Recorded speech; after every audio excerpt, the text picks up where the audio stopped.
Hello dear students, welcome again. आज हम पढ़ेंगे, अगर हमारे पास कोई वेक्टर होगा, उसको हम अगर रियल नंबर से मल्टीप्लाई करेंगे तो उसमें क्या होगा। तो अगर हमारे पास कोई भी वेक्टर, हमारे पास है ए वेक्टर, सपोज उसको मैंने रियल नंबर 2 से मल्टीप्लाई किया, ठीक है। अगर इसका मैग्नीट्यूड निकालोगे तो ये आएगा मैग्नीट्यूड ऑफ ए, इसका मैग्नीट्यूड आएगा ट्वाइस ए, यानी जिस रियल नंबर से मैं इसको मल्टीप्लाई करूंगा उसका मैग्नीट्यूड दैट नंबर टाइम्स वो इंक्रीज होता है। सपोज अगर मैं एन वेक्टर में लिखूंगा, यानी एक एन रियल नंबर है, इसको किसी वेक्टर से मल्टीप्लाई करूंगा तो जो इसका मैग्नीट्यूड होगा, इस वेक्टर का जो मैग्नीट्यूड होगा that will be N times magnitude of A. किसी भी नंबर को अगर मैं किसी भी वेक्टर को अगर मैं कोई नंबर रियल नंबर मल्टीप्लाई करता हूँ तो उसका मैग्नीट्यूड इंक्रीज होता है बाय दैट नंबर। सपोज हमारे पास यहाँ पे है वेक्टर ए, ये हमारे पास है वेक्टर ए, ठीक है। ये इसकी डायरेक्शन और इसका मैग्नीट्यूड है, इसकी लेंथ।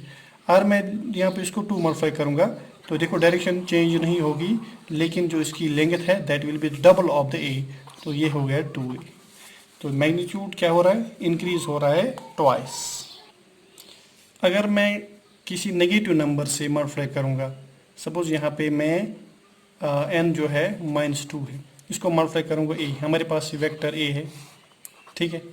तो अगर मैं -2a वेक्टर लिखूँगा तो क्या हो जाएगा, इसकी डायरेक्शन क्या हो जाएगी, चेंज हो जाएगी, ठीक है। और इसकी जो लेंथ है it will be twice than length this -2 times A. तो नेगेटिव साइन यहाँ पे है, डायरेक्शन यहाँ पे इसकी अपोजिट होगी। अगर मैं n रखूँगा 0, n इज 0, ठीक है, तब देखोगे एन ए वेक्टर किसके बराबर आएगा, 0। तो इसको मैं कह रहा हूँ नल वेक्टर, नल वेक्टर, ठीक है, यहाँ 0 वेक्टर भी कहती हैं। सो मैग्नीट्यूड क्या होता है इसका, 0। इसका कोई सेंस नहीं है, सेंस ऑफ डायरेक्शन नहीं होगा जब मैग्नीट्यूड 0 होगा। Now multiplication of a vector by scalar, scalar quantity से अगर मैं किसी वेक्टर क्वांटिटी को मल्टीप्लाई करूंगा तो उसमें क्या होगा। अब देखो हमारे पास सपोज है वेक्टर क्वांटिटी वेलोसिटी, ठीक है। अब देखोगे मास है स्केलर, मास क्या है, स्केलर क्वांटिटी। अगर मैं प्रोडक्ट करूंगा मास और इस वेक्टर वेलोसिटी का, तो एक स्केलर क्वांटिटी है, दूसरा वेक्टर क्वांटिटी है। तो अगर स्केलर को वेक्टर क्वांटिटी से मैं क्या करूंगा, मल्टीप्लाई करूंगा, तो अब देखोगे ये एक्चुअली है लीनियर मोमेंटम, ठीक है, product of mass into velocity.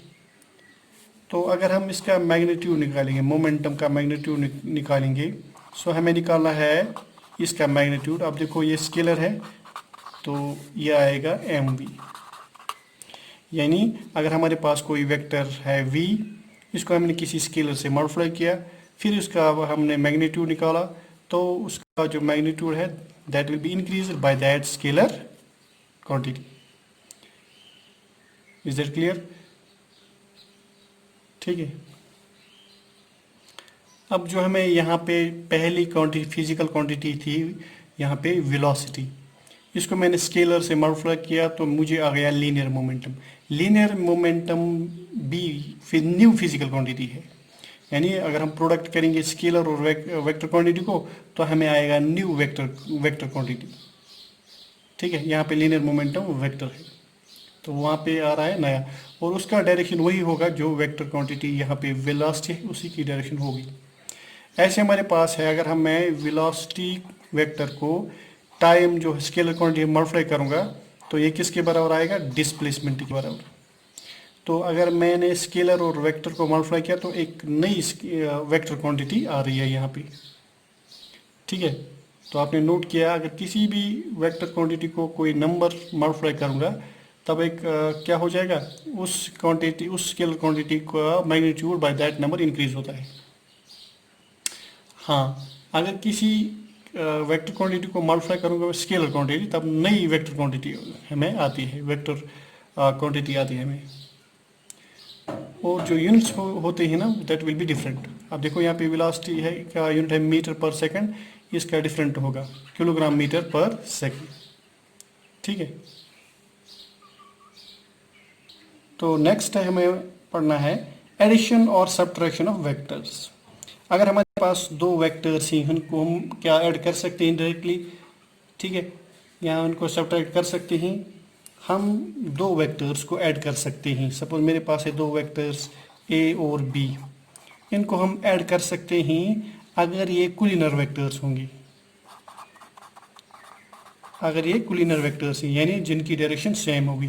Suppose मेरे पास है वेक्टर ए और यहाँ पे है वेक्टर बी, ठीक है, मैग्नीट्यूड डिफरेंट होगा लेकिन डायरेक्शन इनकी सेम है, तो ये कुलिनर हो गया, एंगल यहाँ पे 0 है।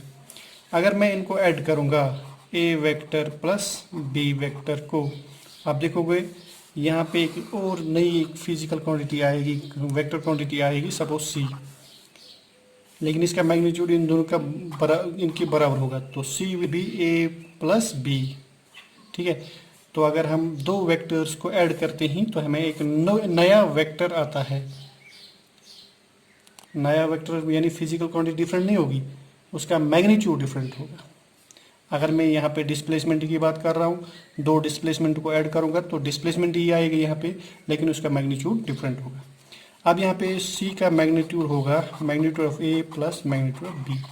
This is only true when these are collinear vectors. हाँ, ये इसका जो और वेक्टर है इसको हम बोलते हैं रिजल्टेंट वेक्टर, यानी रिजल्टेंट वेक्टर जो होगा वो होगा इनका सम A vector plus B vector. For example अगर हमें कोई मैसिव बॉक्स है यहाँ पे, तो मैंने इसको F1 से पुश किया तो ये मूव नहीं हो रहा है, ठीक है, तो फिर मैंने another force F2 same direction में अप्लाई किया तो ये मूव हो रहा है। तो किस फोर्स से ये मूव हो रहा है, तो वो रिजल्टेंट फोर्स है, यहाँ पे होगा F1 vector plus F2 vector, ये कुलिनर वेक्टर्स हैं।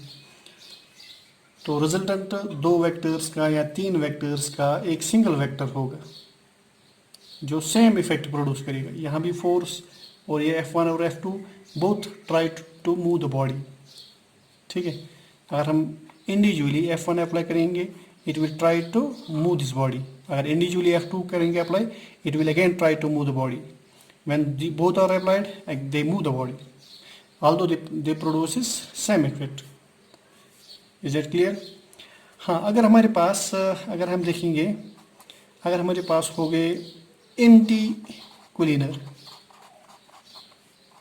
कुलिनर वेक्टर्स होंगी यानी वो अपोजिट वेक्टर्स होंगी, ठीक है। मेरे पास वेक्टर ये ए वेक्टर है, यहाँ पे मेरे पास है बी वेक्टर, बिल्कुल अपोजिट ही, एंगल 180 है।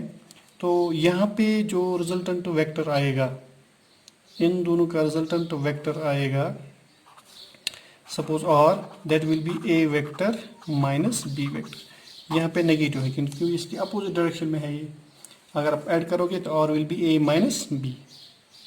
अब डायरेक्शन ऑफ और क्या होगा, अगर यहाँ पे magnitude of A greater than होगा मैग्नीट्यूड ऑफ बी, तब डायरेक्शन ऑफ और क्या होगी, डायरेक्शन ऑफ ए के अलोंग होगी।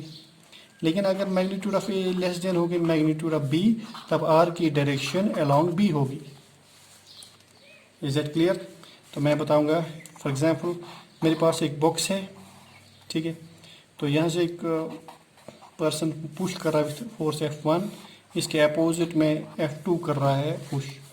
अगर मैं कहूँगा F1 is 10 Newton magnitude of F1, तो F2 का है 12 न्यूटन, तो हम जो बॉडी मूव हो जाएगी किस डायरेक्शन में होगी, that will be in long this direction F2 to F1, क्योंकि इसका मैग्नीट्यूड ज़्यादा है।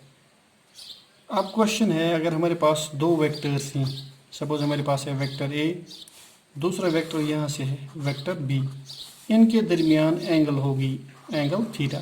अब ये ना कुलिनर ही ना इंटीकुलिनर ही, इनको क्या हम ऐड कर सकते हैं, इनका एडिशन कैसे निकालेंगे हम, उसके लिए हमें पढ़ना है triangle law of vector addition या parallelogram law of vector addition या polygon law of vector addition हमें पढ़ना है।